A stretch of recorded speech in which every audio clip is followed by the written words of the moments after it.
Hey, this is Andrew Brown from Exam Pro, and we are looking at MicroKubernetes or MicroK8s, depending on how you'd like to say it. So before we talk about that, let's talk about a few other things like Ubuntu. So Ubuntu is a Linux distribution based on Debian. I'm going to explain why this makes sense here in a moment. It seems like a detour, but it's not. So Ubuntu is known for lots of Linux programs pre-installed.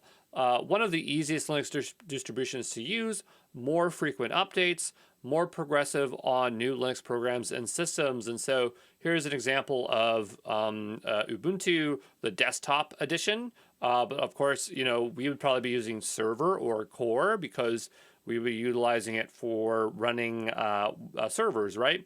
And if you do not know, Ubuntu is produced by Canonical, and this is the company behind Ubuntu.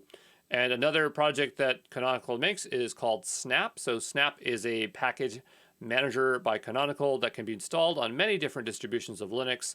And so here's an example of installing Ruby. And a lot of times you'll see this classic flag. And so this allows access to your system's resources in much the same way a traditional package. So without the flag, Snaps runs in complete isolation. It just depends on the state of your environment. But sometimes you have to use the flag, sometimes you don't.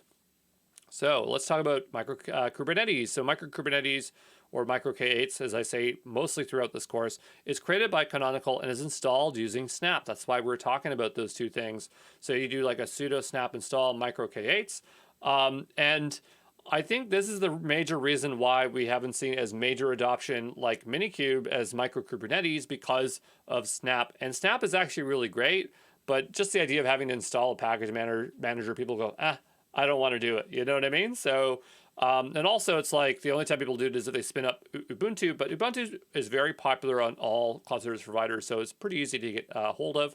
So it is a Kubernetes distribution designed to run fast, self-healing, and highly available Kubernetes clusters. It is optimized for quick and easy installation of single-node, multi-node clusters on multiple operating systems, including macOS, Linux, and Windows, as long as you have Snap.